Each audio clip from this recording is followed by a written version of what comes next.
इल्जाम लगाएंगे, आप भी पीछे नहीं है, आप भी मैंने तो अपना शेयर बेच दिया है। तो मेरी मुझे को पता लगा, कहती मैंने तो ऐसा कुछ किया ही नहीं है, क्योंकि टिल डेट में उनको जो है रेंट देता आ रहा था आधे शेयर का। तो आपके मुताबिक ये पूरा का पूरा प्रॉपर्टी का मसला है, ये बीच में जो वो है ये कोई लड़का या लड़की नहीं है, एक प्रॉपर्टी है।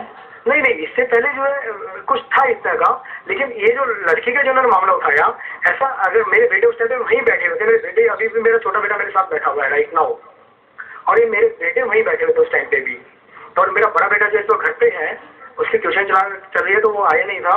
और मेरे बेटे वहां थे, अगर ऐसा कुछ होता तो शायद मेरे बेटे मेरे अगेंस्ट हो जाते आज की डेट में। अब मेरा बेटा बड़ा वाला, जब आपने दिल्ली आज तक ने कल से एयर किया और आज मेरा बेटा स्कूल से आया, कहता पापा आप या तो हमारा गला आप तोड़ दो, नहीं तो हम खुद मर जाएंगे, हम लोग जो है जी नहीं सकते। उसको स्कूल में जो है इतनी इंसल्ट फील हुई है स्कूल में आज, वो कहता है पापा मैं कल से स्कूल जाना बंद कर दो, आप या तो हमें मार दो और हम लोग सारे मर जाते हैं, अब हम लोग नहीं जिएंगे। जितना इन्होंने किया है ना हमारे साथ में, जितना इन्होंने हमारे को ड्रामा कर दिया, बिना मेरा पक्ष जाने, बिना एक दूसरे पक्ष को जाने, इन्होंने स्पेशल जो सीन क्रिएट किया है और मेरे बच्चों की लाइफ को बिल्कुल नरक बना दिया है इन्होंने। अब तो जो हम लोग, मेरे बेटे दोनों बेटे कह रहे हैं कि अब हम स्कूल जाना बंद कर देंगे, हम लोग तो बाहर नहीं निकलेंगे, क्यों हमारे फ्रेंड्स हमारे से हंसते हैं कि ये क्या है, ये क्या है। और मेरा बड़ा बेटा तो इतना सहती है। हेलो मैम, ये जो एक्चुअली मेरे हस्बैंड का जो माइंड है ना, उसका पूरा क्रिमिनल माइंड है। अब वो क्या करे पूरे मसले में, अगर मेरे साथ मेरे बच्चे होते तो मैं अपने बच्चों को इन्वॉल्व नहीं करती। एक तो उसने बच्चों का माइंड पॉइजन कर दिया है, और ऊपर से हर बार कहता है मेरा छोटा बेटा, क्योंकि मेरा छोटा बेटा ज्यादा क्लोज है, तो ये उसको बना के अपनी शायद चल रहा है। इसने बच्चों को एज ए डिफेंस रख रखा है।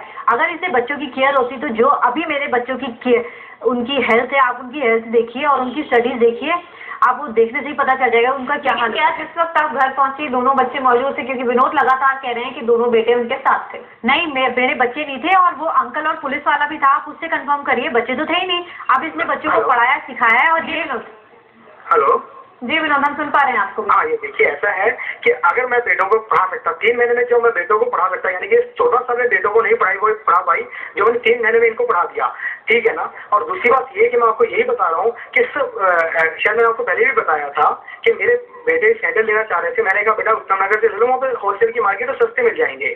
तो इनको मैं सिर्फ 2 सेकंड पहले ही छोड़ के आया था, और मैं जो है भारी निकल रहा था, तभी ये लोग आ गए।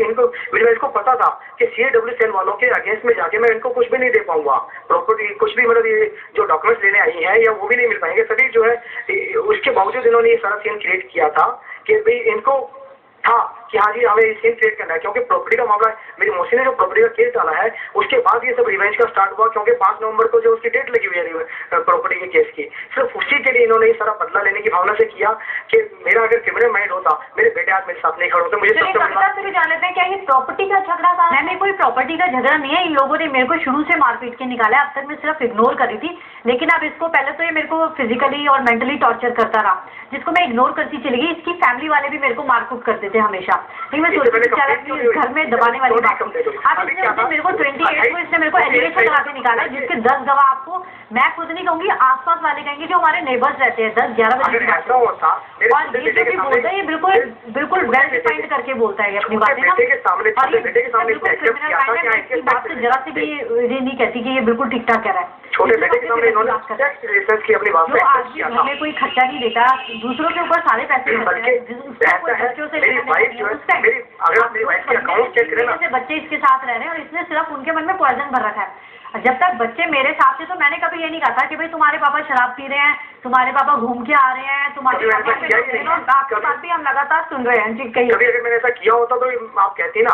और दूसरी बात ये कि ये जो अपनी सैलरी का मोस्ट ऑफ द पार्ट अपने फैमिली को देती रही है, और इस बात को आप इनके बैंक अकाउंट अगर चेक करेंगे तो आपको पता लग जाएगा, क्योंकि इनके जो हेल्थ जो ICD में पहले काम करती थी, वहां से इनको सैलरी चेक से मिलती थी। उस सैलरी का ये 1/4 शेयर भी घर में नहीं देती थी, सारा शेयर अपना ये पापा के वहां देके आती, चेक देके, और वहां से कैश लेके आती थी। इस बात को आप कभी भी चेक कर लीजिए। मैं इनकी जरूरतों को पूरा करने के लिए लोन लेता रहा, जिस लोन को रिपे करने के लिए मेरे फादर जो अपने अकाउंट से पैसे देते थे, उनके वो मेरे सारे लोन अकाउंट ये लोन सिर्फ बता रही है। जब ये लोन ले लेता था उसके बाद ही कहता था मैंने लोन लिया है, जो हम अपनी सैलरी में जिसमें 90% मेरा फेवर वो होता था। 90% आपका आएगा कहाँ से? जबकि आप कभी भी जो अकाउंट चेक करिए, मेरे लोन अकाउंट चेक करिए, तो मेरे फादर के अकाउंट से सारे पैसे निकलते थे जो मेरे लोन अकाउंट थे। उसमें उसका एज ए विटनेस साइन करते थे, इसके फादर और इसके ब्रदर और इसके चाचा वगैरह एज ए विटनेस साइन करते थे। जी नहीं, ये लोन लेने के बाद मेरे को बताया मैंने लोन पे करते थे, क्योंकि कविता आगे आ गई।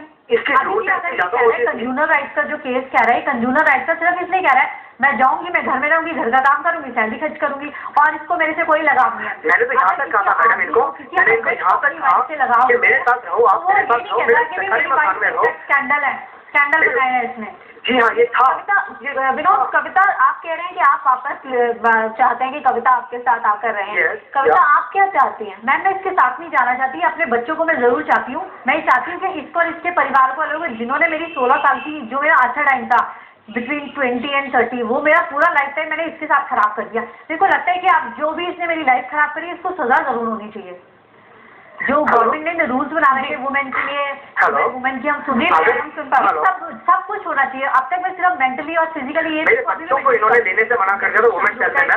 एसएचओ के सामने, वहाँ की जो एसएचओ सुनीता शर्मा है, उनके सामने इन्होंने कहा था कि मुझे बच्चे रखने ही नहीं है। और इनकी, मेरे बेटे ने खुद खड़े होकर सुना जब इन्होंने कहा कि मुझे बच्चे नहीं रखने हैं, तो वहाँ पे जो है एक आईओ है, उन्होंने कहा कि अगर ये बच्चे रख लेगी तो इसकी फ्रीडम खत्म हो जाएगी। तो इसलिए जो है मेरे बेटे ने फ्रीडम चाहिए ही नहीं थी। अगर मेरे बेटे ने खुद मना किया कि मुझे इनके साथ नहीं रहना, इसीलिए क्योंकि इसने खुद मना कर दिया। मैंने हमेशा यही कहा कि मैं बच्चे रखूंगी, लेकिन ये आदमी वहाँ पे नहीं आएगा। मैंने यहाँ तक कहा था, जब मैंने यहाँ तक कहा था कि ठीक है आप बच्चों को रखो, मैं खर्चा देता हूँ, तब इसने मना कर दिया कि मुझे बच्चे नहीं रखने हैं। और मैं छोटे बेटे कभी ये नहीं कहा कि मैं खर्चा देता हूँ, उसने कभी मेंटेनेंस का बोला ही नहीं। मैंने बच्चों को रखने के लिए बोला था कि मैं बच्चे रखूंगी। नहीं, इन्होंने बच्चों को, आप यहाँ के आईओ है मिस्टर उमेश सिंह, आप उससे भी बेशक पूछ सकते हैं। उमेश सिंह तो इसी का फेवर करता है भाई, पैसे खिलाने में एक नंबर है ये आदमी। वुमेन सेल में कंप्लेनेंट मैं हूँ, मेरी नहीं सुनी जाती।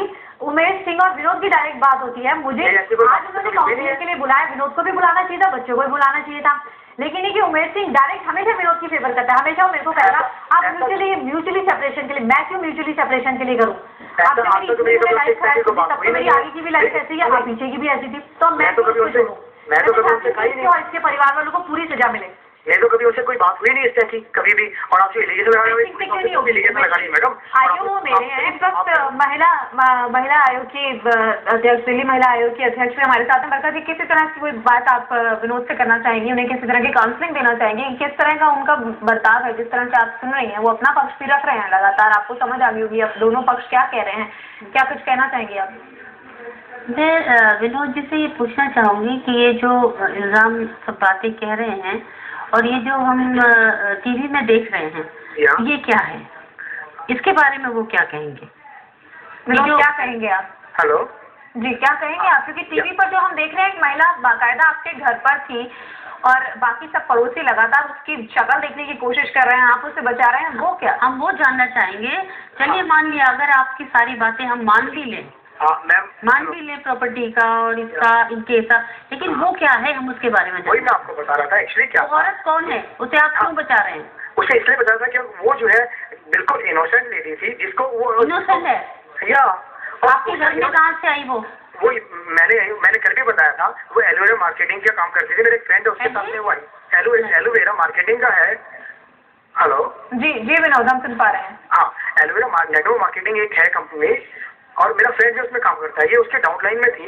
ये एक बार मेरे पास आए थे 21 अक्टूबर को। उस दिन मेरे बच्चों की काउंसलिंग के लिए मेरी वाइफ ने बोला था, तो हमें वुमेन सेल में जाना था, इसलिए मैं छुट्टी पे था उस दिन। तो उन्होंने मुझे बोला, मैंने कहा यार देख कैसा है, मैं कर नहीं सकता because I am women cell में। तब मैंने उस लड़की से बात की थी, पता लगा कि एक्चुअली वो मैनपुरी से है, वो ग्रेजुएट है। मैंने कहा तुम कहाँ इसमें हो, तो इससे बेटर LIC की एजेंसी भी ले लो तो शायद ज़्यादा बेटर रहेगा। और मेरे ऑफिस में सिक्योरिटी ऑफिसर है, उन्होंने भी कहा था कि मेरी उनसे बात हुई थी। मैंने कहा ऐसे एक लड़की है और अगर आप उसके लिए कोई जॉब का अरेंज कर सको because she is very needy, तो उन्होंने कहा ठीक है मैं कोशिश करूँगा, मेरे पास सिक्योरिटी में थोड़ी बहुत जान पहचान है, तो हल ट्राई के भी उसको सिक्योरिटी में कहीं जॉब मिल जाए। और मैंने उसको उस दिन बोला था, मैंने कहा ऐसा है कि मैं आपको कैप्टन क्योंकि मंडे का जो है यानी कि लड़की से आपकी बस कैजुअल बातचीत थी या मुलाकात थी, ये क्या? बिल्कुल बिल्कुल। और इसके लिए अच्छा उस टाइम पे भी जो है वो ऊपर से कंप्यूटर बैठ के काम कर रही थी जब इन्होंने इस तरह से। ओके हाँ प्लीज मैम, एक्चुअली मुझे थोड़ा जाना है। मैं हेलो जी विनोद, हम सुन रहे हैं। मुझे जाना है मैम, एक्चुअली वो बुला रहे हैं मुझे। जी चलिए विनोद, फिलहाल शुक्रिया आपका अपना पक्ष रखने के लिए। फिलहाल शुक्रिया, आपने हमसे बात की। कविता, यहाँ विनोद ने भी अपनी बात करी। वर्षा जी, आपने भी देखा कि दोनों अपने पक्ष रख रहे हैं। जांच तो खैर होगी, उसके बाद ही कुछ रिजल्ट सामने आएगा, लेकिन कविता फिलहाल शुक्रिया, आपने भी वक्त निकाला, अपना पक्ष रखा हमारे सामने। और वर्षा जी, आपका भी शुक्रिया कि किस तरह से अब कविता का अगला कदम होना चाहिए आपने उनको बताया। दोनों का शुक्रिया हमारे स्टूडियो में आने के लिए। इस पेशकश में इतना ही, छोटा सा ब्रेक के बाद भी खबरों का सिलसिला जारी रहेगा, बने रहिए हमारे साथ।